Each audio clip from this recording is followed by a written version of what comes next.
Question है आपके सामने है, सोनाड़ी और नाली नस्लें हैं, यानी कि आपके सामने दो नस्लों के नाम दे रखे हैं, एक सोनाड़ी है और एक नाली नस्लें हैं। ये किससे संबंधित है? भेड़, बकरी, गोवंश या फिर ऊंट? देखिए, एक तो दे रखा है आपके नाली नस्ल। नाली नस्ल की हम बात करते हैं तो याद रखिएगा ये जो नाली नस्ल है ये मिलती है आपके गंगानगर, हनुमानगढ़ वे अनूपगढ़ जिलों में। अनूपगढ़ जिलों में आप कहेंगे सर ये जो नाली नस्ल है ये संबंधित है, याद रखिएगा, भेड़ से, यानी कि यहां पर जो ऑप्शन है वो हो जाएगा ए इज द करेक्ट आंसर। लेकिन याद रखिएगा नाली जो है वो आपके गग्गर नदी का बहाव क्षेत्र भी कहलाता है। गग्गर नदी का जो बहाव क्षेत्र है उसे भी आप क्या बोलते हैं? याद रखिएगा नाली। और ये गग्गर नदी का जो बहाव क्षेत्र है ये गंगानगर, हनुमानगढ़ और अनूपगढ़ जिले में है, याद रखिएगा। इसमें एक नस्ल और दे रखी है सोनाड़ी। इस सोनाड़ी का ही दूसरा नाम है, याद रखिएगा, चनौथर। क्या नाम है? चनौथर। ये जो सोनाड़ी नस्ल है याद रखिएगा इनके कान इतने लंबे होते हैं कि ये जमीन को स्पर्श करते हैं, यानी कि जमीन को छूते हैं, जमीन को स्पर्श करते हैं, याद रखिएगा, इंपॉर्टेंट बात। भेड़ की बात हो रही है तो याद रखिएगा भेड़ से संबंधित एक केंद्र है, केंद्रीय भेड़ वे ऊन अनुसंधान केंद्र। केंद्रीय भेड़ वे ऊन अनुसंधान केंद्र, यह भी काफी बार पूछा गया क्वेश्चन है। यह कहां पर है? तो याद रखिएगा अविका नगर, टोंक। केंद्र की स्थापना हो रखी है 1962 में। याद रखिएगा जो भेड़ पालक हैं उनसे संबंधित एक योजना भी है जिसका नाम है, याद रखिएगा, अविका कवच योजना। कई बार यह भी पूछ लिया जाता है योजनाओं से संबंधित क्वेश्चन कि अविका कवच योजना का संबंध किससे है? याद रखिएगा भेड़ पालकों से। ऑप्शन नंबर यहां पर हो जाएगा ए इज द करेक्ट आंसर।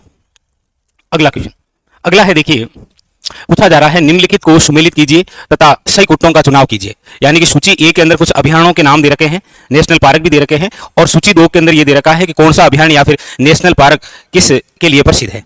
जैसे ताल छापर यहां पर है तो आप कहेंगे सर ताल छापर जो अभयारण्य है वो प्रसिद्ध है आपके काले हिरणों के लिए। काले हिरणों के लिए बोल सकते हैं या फिर आप बोल सकते हैं कर्षण मृग। अच्छा, ये ताल छापर अभयारण्य है कहां पर? तो याद रखिएगा ये है आपके सुजानगढ़। और सुजानगढ़ कहां पर है? याद रखिएगा चूरू। ठीक है। दूसरा है राष्ट्रीय चंबल घड़ियाल अभियान, और ये जो राष्ट्रीय चंबल घड़ियाल अभियान है वैसे ये प्रसिद्ध तो है घड़ियाल के लिए, लेकिन यहां पर आप देखेंगे घड़ियाल के अलावा ये प्रसिद्ध है मगरमच्छ के लिए, याद रखिएगा। ठीक है। राष्ट्रीय चंबल अभियान, ये जो राष्ट्रीय चंबल अभियान है याद रखिएगा ये राजस्थान का एकमात्र ऐसा अभियान है जो कि अंतर्राज्यीय अभियान है, क्योंकि इसका जो विस्तार है वो आपके यूपी में भी है, राजस्थान में भी है और एमपी में भी है, याद रखिएगा। इसीलिए इंपॉर्टेंट हो जाता है क्योंकि चंबल नदी का जो बहाव क्षेत्र है ना वो 3 राज्यों में है।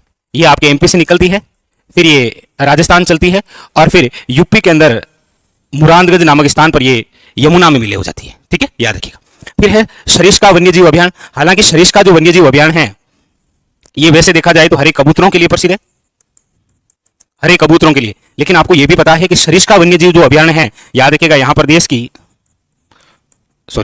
राजस्थान की अपने दूसरी बाघ परियोजना भी है, तो यह बाघ के लिए भी प्रसिद्ध है, दूसरी बाघ परियोजना, याद रखिएगा। और केवलादेव जो राष्ट्रीय उद्यान है ये किस लिए प्रसिद्ध है? आप कहेंगे सर साइबेरियन सारस के लिए, साइबेरियन सारस। मेरे हिसाब से आपने मिलान कर दिया होगा, कोई दिक्कत ही नहीं है। हाँ, याद रखिए। अब फटाफट बताइए कौन सा है। हाँ, मिलान करके बताइए।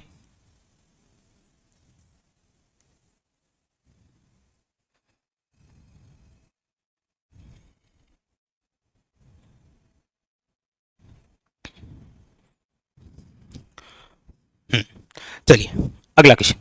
अगला है राजस्थान स्टेट केमिकल वर्क्स की 3 इकाइयां कहां स्थित है? लूणकरण सर, डीडवाना, सांबर लेक या फिर फलोदी। देखिए राजस्थान स्टेट केमिकल वर्क्स की 3 इकाइयां ये जहां स्थापित है वो है आपके डीडवाना झील। डीडवाना झील, याद रखिएगा। डीडवाना जो झील है याद रखिएगा ये खारे पानी की झील है, और यहां से जो नमक उत्पादन किया जाता है याद रखिएगा वो खाने योग्य नहीं है, खाने योग्य नहीं है। इसीलिए यहां से जो नमक उत्पादन किया जाता है याद रखिएगा वो कपड़ा उद्योग के अंदर और चमड़ा उद्योग के अंदर लिया जाता है, याद रखिएगा। ठीक है, और ये डीडवाना झील है कहां? पहले डीडवाना नागौर, अब ये स्वयं डीडवाना कुचामन जिले में, याद रखिएगा, डीडवाना कुचामन। और यहां पूछा गया है राजस्थान स्टेट केमिकल वर्क्स की कितनी इकाइयां हैं? याद रखिएगा 3 इकाइयां हैं ये। ठीक है, वेरी वेरी इंपॉर्टेंट, 3 इकाइयां, 1960, 1964 और याद रखिएगा 1966। 3 अलग अलग समय के अंदर यहाँ इकाइयां स्थापित है। ठीक है, यहां पर ये राज्य सरकार का उपक्रम है, याद रखिएगा, राजस्थान स्टेट। ये भी कई बार क्वेश्चन आता है कि किस प्रकार का उपक्रम है, ये राज्य सरकार का उपक्रम है, केंद्र सरकार का नहीं है। अगला देखिए, अगला है राजस्थान में किस स्रोत से सर्वाधिक सिंचाई की जाती है? सर्वाधिक सिंचाई, देखिए राजस्थान में जो सिंचाई की बात करते हैं तो देखिए 1 नंबर पर है नलकूपों से, 2 नंबर है आपके कुओं से, 3 नंबर है याद रखिएगा नहरों से, और नंबर 4 है याद रखिएगा तालाबों से। अब आप कहेंगे सर इनमें सर्वाधिक, याद रखिएगा ये क्रम है, पूछ लिया जाए आपको कि राजस्थान में सिंचाई साधनों का सही क्रम है तो याद रखिएगा सर्वाधिक नलकूपों से, फिर कुओं से, फिर नहरों से और फिर तालाबों से। आप कहेंगे सर यहाँ ऑप्शन दे रखा है, option number C is correct answer. याद रखिएगा राजस्थान में सर्वाधिक सिंचाई का जो स्रोत है वो है नलकूप व कुएं। आप कहेंगे सर नलकूप व कुओं से सर्वाधिक सिंचाई होती कहाँ है? तो याद रखिएगा जयपुर व भरतपुर। नहरों से सर्वाधिक सिंचाई किस जिले में होती है? तो आप कहेंगे सर गंगानगर व हनुमानगढ़। और तालाबों से सर्वाधिक सिंचाई तो याद रखिएगा भीलवाड़ा व पाली। ठीक है, तो यहां पर जो ऑप्शन नंबर है वो हो जाएगा सी इज करेक्ट। अलग अलग आए तो याद रखिएगा नलकूप है। ठीक है, उसके बाद में फिर कुओं से है। अब आप क्षेत्र तो निकाल ही सकते हैं, कोई दिक्कत ही नहीं भाई, जैसे नहरों से गंगानगर हनुमानगढ़ है यानी कि उत्तरी क्षेत्र है ये। अगला कौन सा सुमेलित नहीं है? एक तरफ फसलें दे रखी है और एक तरफ उसी फसलों से संबंधित किस्मों के नाम है। जैसे कपास सामने दे रखा है वीरनार, गेहूं सामने दे रखा है माही धवल, चावल सामने दे रखा है माही सुगंधा, मक्का सामने दे रखा है माही कंचन। आप कहेंगे सर ये तो प्रसिद्ध क्वेश्चन है कि ये जो माही कंचन वे माही जो धवल है ये तो याद रखिएगा दोनों ही किससे संबंधित है? मक्का से है। मतलब यहां पर जो ऑप्शन नंबर है वो हो जाएगा बी इज इनकरेक्ट। याद रखिएगा गेहूं की जो किस्में हैं उसमें एक तो याद रखिएगा कोहिनूर, एक याद रखिएगा सोनालिका, एक याद रखिएगा सोना कल्याण। ये जो किस्में हैं ये है आपके किससे संबंधित? याद रखिएगा गेहूं से। जैसे कपास से आप अक्सर पढ़ते भी हैं, नरमा है, अगेती है, इस प्रकार से। ठीक है, जैसे चावल की माही सुगंधा है, इसके अलावा आपके बासमती है, ये भी कई बार आप पढ़ते हैं। तो यहां पर ऑप्शन नंबर जो है वो हो जाएगा बी इज इनकरेक्ट। याद रखिएगा बी है वो क्या है? गलत। अगला है जुरासिक युग की चट्टानें राजस्थान के किन जिलों में पाई जाती है? देखिए यदि हम जुरासिक युग की बात करें तो वैसे आप यदि करंट में पढ़ते हैं तो अभी आपको पता भी होगा कि हमारे राजस्थान के अंदर हाल ही में जुरासिक युग से संबंधित डायनासोर के साक्ष्य मिले हैं और वो भी शाकाहारी। ये कहां से मिले हैं? तो याद रखिएगा जैसलमेर से। हालांकि यहां पर यह पूछा जा रहा है आपको कि जुरासिक युग की जो चट्टानें हैं वो कहां से? तो याद रखिएगा ये भी आपके जैसलमेर, और जैसलमेर के साथ में याद रखिएगा बाड़मेर। तो यहां पर जो ऑप्शन नंबर है वो हो जाएगा सी इज करेक्ट आंसर। याद रखिएगा सी इज करेक्ट आंसर। चलिए अगला, अगला है राजस्थान के बांगड़ प्रदेश के जिलों में कौन सा सम्मिलित नहीं है? यानी ऐसा कौन सा जिला है जो कि आपके बांगड़ प्रदेश में नहीं आता है? तो देखिए राजस्थान के अंदर जब हम बांगड़ प्रदेश की बात करते हैं ना, राजस्थान बांगड़ प्रदेश, तो देखिए इसमें एक तो पूरा शेखावटी बेसिन आता है, एक आता है आपके गग्गर बेसिन, एक आता है आपके लूनी बेसिन, एक आता है आपके नागौर उच्च भूमि। अब ये जो पूरा एरिया है ये आता है राजस्थान बांगड़ में। अब आप ऑप्शन देखेंगे, ऑप्शन दे रखा है सीकर, झुंझुनू, चूरू और राजसमंद। तो आप कहेंगे sir option number D is correct answer, Rajsamand. ये राजस्थान बांगड़ प्रदेश का भाग नहीं है, याद रखिएगा। ठीक है, वेरी वेरी इंपॉर्टेंट। क्लियर? हाँ, ऑप्शन नंबर यहां हो जाएगा D is correct answer. Clear हो गया?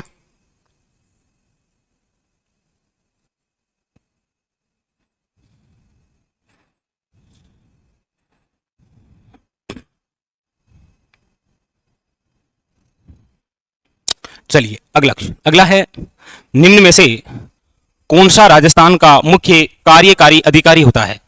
यानी कि आपके सामने जो ऑप्शन दे रखे हैं इनमें राजस्थान का मुख्य कार्यकारी अधिकारी कौन होता है।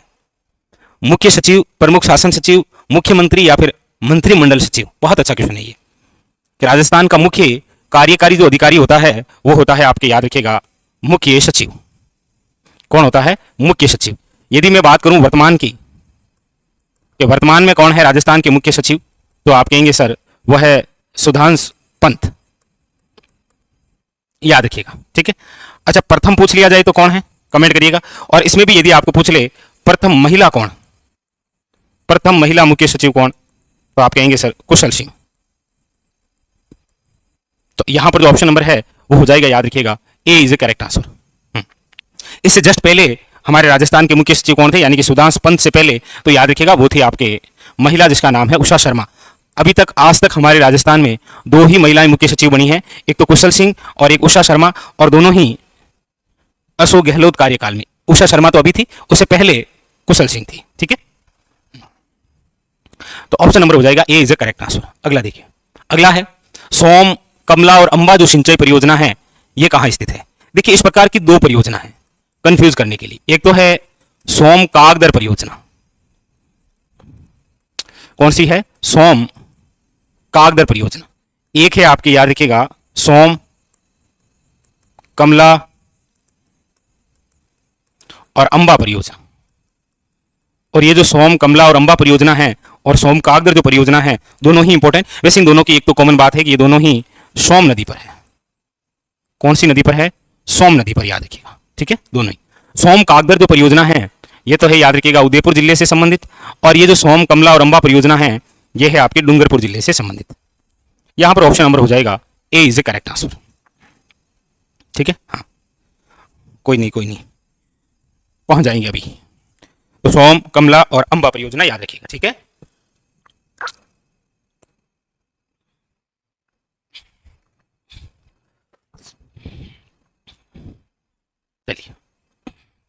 चलिए अगला है गिलुंड किस नदी किनारे पर स्थित है।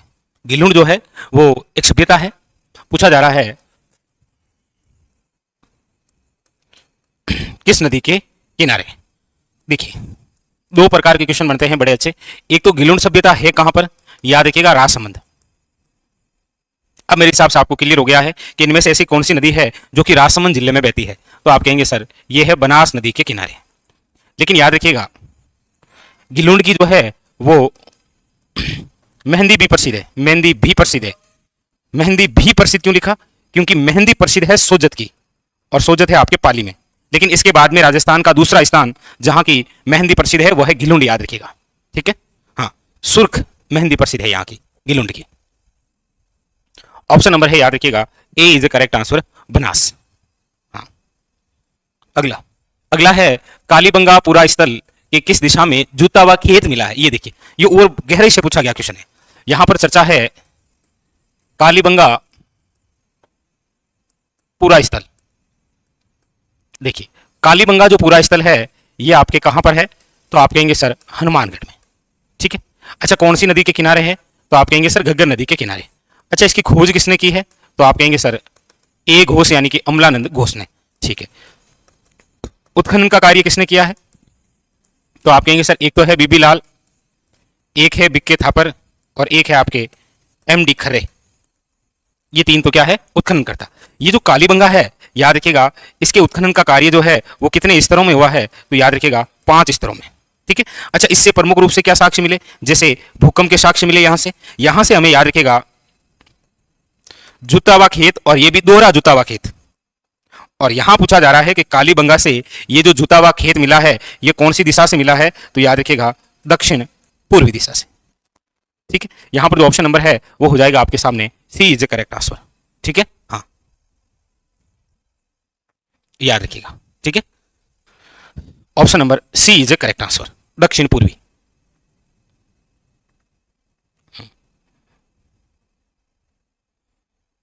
चलिए अगला क्वेश्चन देखिए। अगला है अजमेर का चौहान राजा जिसने अजमेर में संस्कृत महाविद्यालय स्थापित किया था। देखिए अजमेर में संस्कृत कंठाभरण महाविद्यालय, ये जिसने स्थापित किया था वो चौहान शासक है विग्रहराज चतुर्थ। लेकिन आपको पता हो तो इसी को तुड़वा दिया था किसने? कुतुबुद्दीन ऐबक ने। कुतुबुद्दीन ऐबक ने। और तुड़वाकर आज वर्तमान में ये संस्कृत कंठाभरण पाठशाला क्या है? तो ये एक मस्जिद के रूप में है जिसे कहा जाता है अढ़ाई दिन का झोंपड़ा। अढ़ाई दिन का झोंपड़ा, जो कि हमारे राजस्थान की प्रथम क्या है? मस्जिद है, याद रखिएगा। इसके जो वास्तुकार हैं वो याद रखिएगा अबू बकर है। वास्तुकार कौन है? अबू बकर। और यहां पर याद रखिएगा पंजाब शाह का क्या भरता है? उर्स भरता है। पंजाब शाह का उर्स। उर्स का मतलब होता है मेला भरता है। ठीक है, यहां पर ऑप्शन नंबर हो जाएगा C is a correct answer. Very very important. Punjab Shah का उर्स भरता है 2.5 दिन का। चलिए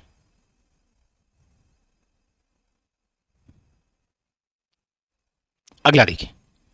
अगला क्वेश्चन है कुंभा का गुजरात के साथ संघर्ष का प्रारंभिक कारण क्या था? देखिए कुंभा के जब आप संघर्ष पढ़ते हैं ना, कुंभा के संघर्ष, तो सबसे पहले तो आप ये पढ़ते हैं कि कुंभा जब गद्दी पर बैठे थे मेवाड़ की, तो 2 उद्देश्य लेकर बैठे थे। एक तो उद्देश्य था कि कुंभा के जो पिता थे मोकल, उन मोकल की जो हत्यारे थे चाचा मेरा और महपा पवार, उनकी हत्या करना था। और वो 1437 के अंदर सारंगपुर युद्ध के माध्यम से अपना उद्देश्य पूरा कर लेते हैं। लेकिन यहां पूछा जा रहा है कि कुंभा का गुजरात के साथ जो संघर्ष रहा उसका प्रारंभिक वजह क्या है? प्रारंभिक वजह यह है कि कुंभा जब मेवाड़ की गद्दी पर बैठे थे उस समय नागौर के शासक हुआ करते थे फिरोज खान। कौन थे? फिरोज खान। लेकिन फिर कुंभा के सहयोग से, याद रखिएगा, कुंभा के सहयोग से नागौर का शासक बना था शम्स खां। और इस शम्स खां की गुजरात के जो शासक हैं कुतुबुद्दीन, उसके साथ नजदीकियां बढ़ी। इसीलिए नागौर का विवाद हो गया और उस नागौर विवाद की वजह से ही गुजरात के साथ संघर्ष हुआ। ठीक है, तो यहां का याद रखिएगा ऑप्शन नंबर है वो है सी इज द करेक्ट आंसर। तो नागौर विवाद वजह बनी गुजरात के साथ संघर्ष की। ठीक है, याद रखिएगा। चलिए, तो फिर यहां पर ऑप्शन नंबर सी। और अगला क्वेश्चन क्या है? अगला है मेवाड़ के महाराणा प्रताप के विरुद्ध अंतिम मुगल आक्रमण का नेतृत्व किसने किया था? देखिए महाराणा प्रताप के खिलाफ जिन जिन को भेजा गया था ना, उसमें नंबर फर्स्ट पर हैं आपके जलाल खां कोरची। जलाल खां कोरची सबसे पहले ये गए थे, याद रखिएगा 1572 में। ठीक है, उसके बाद में गया था मान सिंह कछावा। फिर नंबर 3 पर गया था भगवन दास। नंबर 4 पर गया था टोडरमल। और ये जो तीनों व्यक्ति हैं ये गए थे 1573 में। ठीक है, 1573। उसके बाद में तो फिर हल्दी घाटी ही हुआ। हल्दी घाटी, और हल्दी घाटी में फिर भेजा गया था मानसिंह को 1576। ठीक है, इसके बाद में फिर 76 के बाद में जिस बंदी को भेजा था वो था आपके शाहबाज खां। आपको पता हो तो शाहबाज खां लगातार गया था 3 बार, 77, 78 और 79 में। अच्छा, इसके बाद में गया था खान खाना। खान खाना को भेजा गया था, आपको पता हो तो 1580। उसके बाद में तो फिर दिवेर भी लड़ा गया था ना, दिवेर 1582। और उसके बाद में अंत में जिस व्यक्ति को भेजा था वो था जगन्नाथ कछावा 1584 के अंदर। तो क्वेश्चन आपको यहीं से पूछा जा रहा है कि अंतिम जिस व्यक्ति को भेजा था वो कौन था? याद रखिएगा वो है जगन्नाथ कछावा। ऑप्शन नंबर जो है वो है D is the correct answer. ठीक है, तो अक्सर याद रखिएगा ये शिष्टमंडल पूछा जाता है। ये हल्दी घाटी से पहले, हल्दी घाटी के बाद में शाहबाज खां, दिवेर के युद्ध से पहले खान खाना, और दिवेर के युद्ध के बाद और अंतिम भेजा था जगन्नाथ को। पूछा भी यही गया था। ऑप्शन नंबर जो है वह है D is the correct answer. चलिए अगला। अगला है निम्नलिखित को सुमेलित कीजिए और नीचे दिए गए कूट की सहायता से सही उत्तर को चुनिए। यहां पर एक तरफ संत हैं और एक तरफ उन्हीं संतों का जन्म स्थान पूछा जा रहा है। रामदास जी, जसनाथ जी, दरियाव जी और चरणदास जी। बताइए। देखिए रामदास जी भी कमकोर, जसना जी आप कहेंगे सर कत्रियासर, दरियाव जी याद रखिएगा जेतारण, और चंद्रदास जी है डेहरा गांव। अलवर, डेरा अलवर है, जेतारण आप जानते ही हैं, पहले पाली अब जेतारण तहसील वर्तमान के अंदर ब्यावर में आती है। तो यहां पर हो जाएगा आपके सामने ऑप्शन नंबर कौन सा हो जाएगा देख लो। हाँ, option number A is correct answer. अगला अगला है निम्न में से कौन राजस्थान में लोक देवी के रूप में पूजनीय नहीं है, यानी ऐसी कौन सी लोक देवी है जो कि आपके मतलब पूजनीय नहीं है, लोक देवी के रूप में पूजनीय नहीं है। ठीक है, नहीं वो तो दरियाव जी ने रामशनई संप्रदाय की स्थापना की थी रेण में। ठीक है, अब यहां कौन है जो लोक देवी के रूप में नहीं है? देखिए, बाण माता मेवाड़ शासकों की कुलदेवी है, याद रखिएगा। शीतला माता जो है वो चेचक की देवी के रूप में पूजी जाती है। चाकसू जयपुर ग्रामीण में बहुत भारी मेला भरता है, बैलगाड़ियों का मेला कहते हैं। भदाना माता देवी, यहां मीरा माता जो है ना, ये मीरा माता नहीं, ये संत मीराबाई है, ये महिला संत हैं, संत मीराबाई, जिन्हें राजस्थान की राधा कहा जाता है, राजस्थान की राधा, जिनका जन्म 1498 ईस्वी के अंदर हुआ था कुड़की ग्राम में। कुड़की ग्राम जो पहले पाली में था, अब जेतारण तहसील वर्तमान ब्यावर जिले में, याद रखिएगा। ठीक है, ऑप्शन नंबर जो है वो है आपके सामने सी, नहीं राजस्थान की राधा है। ठीक है, ऑप्शन नंबर सी। अगला देखिए, अगला है आवा के ठाकुर कुशाल सिंह को किस ठिकाने द्वारा शरण दी गई थी? यहां पूछा जा रहा है कि आवा के एक ठाकुर हैं ठाकुर कुशाल सिंह, आपको पता हो तो ठाकुर कुशाल सिंह ने 2 युद्ध लड़े थे। सबसे पहले तो ये स्वयं कहां के थे? ये आवा के ठाकुर थे, आवा स्थान पाली, याद रखिएगा। इन्होंने 2 युद्ध लड़े थे क्रम से। एक तो लड़ा था बिथोड़ा का युद्ध, जिसके अंदर मारवाड़ की सेना को पराजित किया था, और बिथोड़ा का युद्ध लड़ा था इन्होंने 8 सितंबर 1857। और एक इन्होंने लड़ा था चेलावास का युद्ध, जिसके अंदर अंग्रेजों को पराजित किया। इसीलिए आपको पता हो तो पिछली बार सीटी में यही क्वेश्चन आया था कि निम्न में से वह ठाकुर जिन्होंने मारवाड़ व अंग्रेजों की सेना को पराजित किया था, याद रखिएगा, वो थे ठाकुर कुशाल सिंह चंपावत। और चेलावास का जो युद्ध है ये लड़ा गया है आपके 18 सितंबर 1857। दोनों युद्ध जीतने के बाद में ठाकुर कुशाल सिंह चंपावत अपने भाई प्रति सिंह को आवा दे देते हैं और स्वयं यहां से निकलकर कोठरिया के रावत हैं, कोठरिया के रावत जोत सिंह के पास शरण लेते हैं। कोठरिया के रावत जोत सिंह के पास क्या ले लेते हैं? शरण।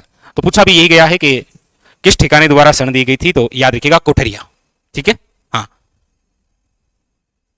याद रखिएगा, very very important. Option number जो है वो है D is a correct answer. ठीक है, अगला अगला है सुमेलित कीजिए। एक तरफ मेला है और एक तरफ कौन सा मेला कौन से स्थान पर भरता है, यह आपसे पूछा जा रहा है। देखिए, सबसे पहले है कानन मेला, मुंडवा का मेला, मरु मेला और कपिल मुनि का मेला। बताइए, आप कहेंगे सर कानन मेला है बाड़मेर, कानन गांव है ना, हाँ, जिसका मुख्य आकर्षण है घेर नृत्य, घेर नृत्य। मुंडवा का मेला मुंडवा नागौर, मरु मेला या मरु महोत्सव है ये वैसे जैसलमेर, और कपिल मुनि का मेला आपको पता ही है कोलायत, बीकानेर। हाँ, कौन सा राइट हो जाएगा बताइए, बताइए फटाफट।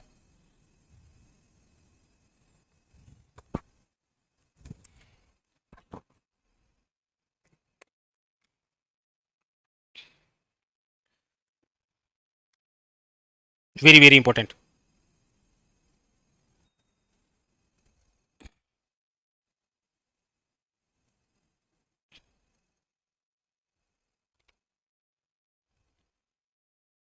चलिए, हो गया, कर लिया मिलान। देखो, कानन मेला का बाड़मेर से कर लो, मुंडवा का नागौर से कर लो, 2 और 1, और फिर मरु मेला जैसलमेर, और फिर कपिल मुनि का।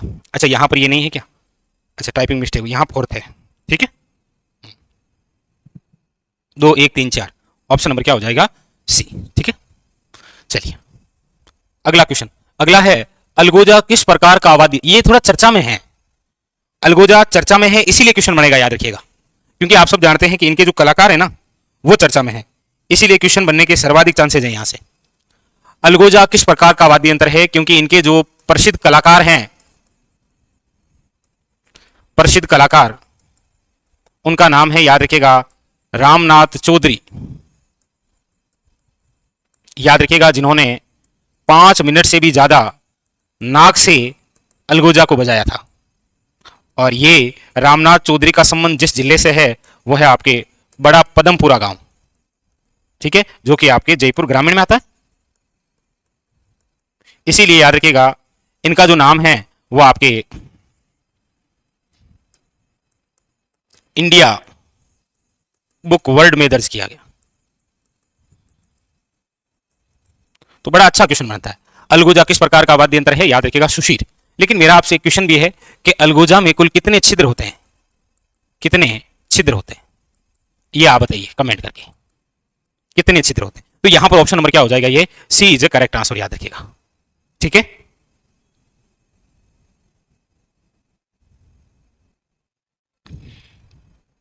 अगला अगला है राजस्थान में उबछठ पर्व कब मनाया जाता है? उबछठ, उबछठ कब आती है? वैसे इसे बोलते हैं चंद्रमा षष्ठी व्रत, यानी कि इस दिन महिलाओं द्वारा निराहार व्रत किया जाता है। उबछठ के दिन ही आपको पता हो तो आती है हल छठ। उबछठ और हल छठ एक ही दिन है। हल छठ यानी कि इस दिन आती है बलराम जयंती, क्योंकि 2 दिन के बाद में जन्म होगा भगवान श्री कृष्ण का। भगवान श्री कृष्ण के बड़े भाई साहब ही तो हैं ये। और ये दोनों ही जिस माह में आती है वो भाद्रपद है। लेकिन भाद्रपद का कौन सा पक्ष है? तो कृष्ण छठ, यही तो कंफ्यूज है। शुक्ल नहीं है, शुक्ल नहीं है, याद रखना कृष्ण है। उबछठ इसी दिन है, हल छठ याद रखिएगा, ठीक है।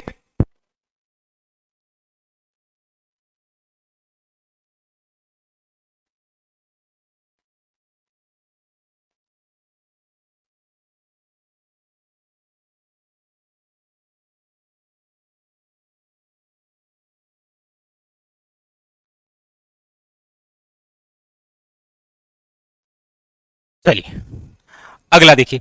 अगला है सूर्यमल मिश्रण द्वारा लिखित वंश भास्कर को किसने पूर्ण किया था? यहां पर बात हो रही है सूर्यमल मिश्रण। देखिए सूर्यमल जो मिश्रण है, सबसे पहले तो ये राज्य कवि हैं। ये कौन है?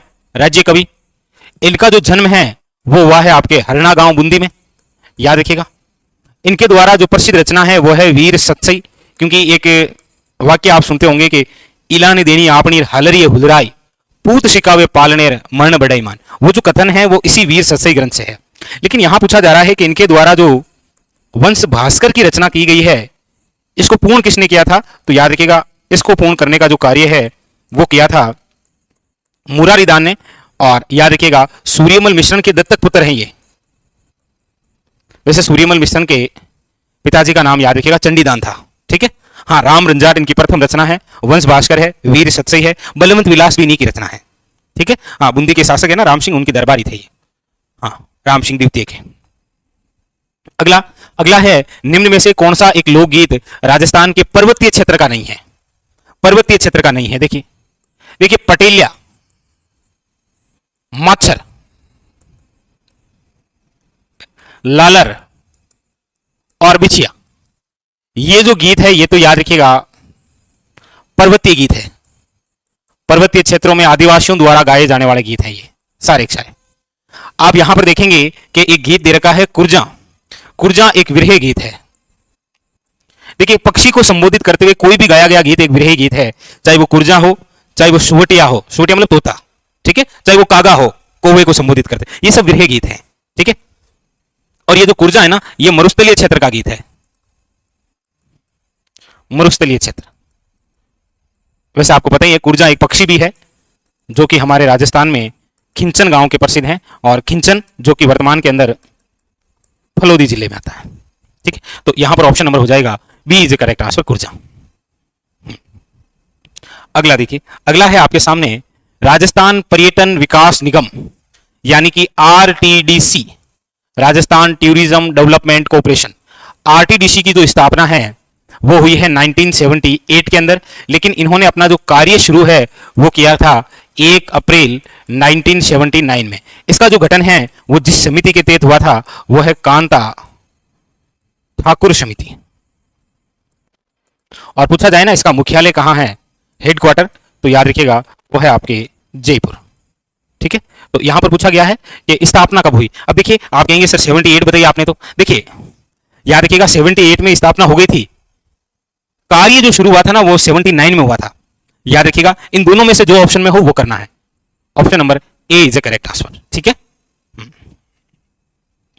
अगला देखिए, अगला है सही कथनों का चयन कीजिए और नीचे दिए गए कूट के आधार पर सही उत्तर बताना। बड़ा अच्छा क्वेश्चन है, कॉलेज लेक्चरर में ये क्वेश्चन आया, कॉलेज लेक्चरर के अंदर ये क्वेश्चन आया।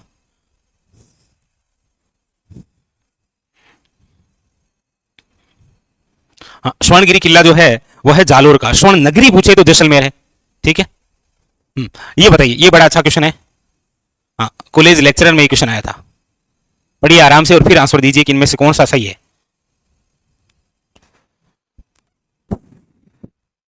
देखिए सबसे पहली बात है कि लसाड़िया पठार जैसमंद झील के पूर्व में स्थित है क्या? आप कहेंगे बिल्कुल सर, क्योंकि लसाड़िया पठार हो और जैसमंद झील ये दोनों ही वर्तमान जिस जिले में आते हैं वो है सलूम्बर। आप कहेंगे सही है ये तो, एक नंबर, कोई दिक्कत ही नहीं है। नाग पहाड़ मध्य अरावली का सर्वोच्च शिखर है क्या? आप कहेंगे सर मध्य अरावली का जो सर्वोच्च शिखर है वो है आपके सामने, याद रखिएगा, टोडगढ़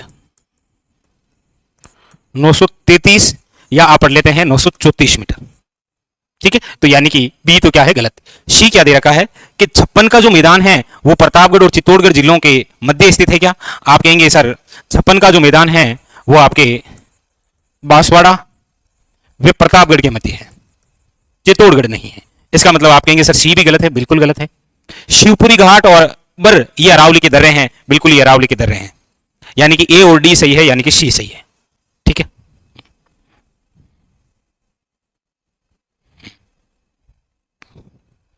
चलिए ठीक है, तो अगला क्वेश्चन देखिए, अगला है राजस्थान के किस प्रदेश में वृटी मृदा मिलती है? वृटी मृदा, देखिए वृटी मृदा का मतलब है यह है आपके मध्यम काली मृदा, और ये जो मध्यम काली मृदा है ये मिलती है आपको हाड़ौती के पठार में। देखो या तो ऑप्शन हाड़ौती होगा, हाड़ौती नहीं होगा तो यहां पर ऑप्शन होगा दक्षिण पूर्वी पठारी प्रदेश, ये भी ऑप्शन में नहीं होगा तो फिर कोटा संभाग ऑप्शन में होगा।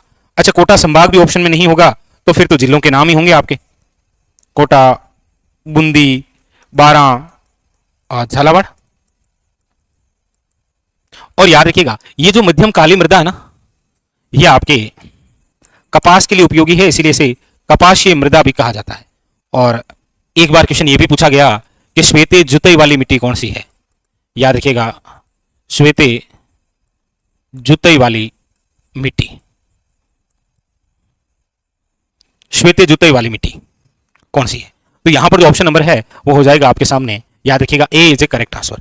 याद रखिएगा वर्टी मतलब आप समझ गए ना, ये मिट्टियों का आधुनिक वर्गीकरण से पूछा गया क्वेश्चन है, मिट्टियों का आधुनिक या फिर जो नवीनतम वर्गीकरण है ना, आधुनिक या नवीनतम वर्गीकरण जो कि आपके 5 प्रकार से किया गया है, एनटी,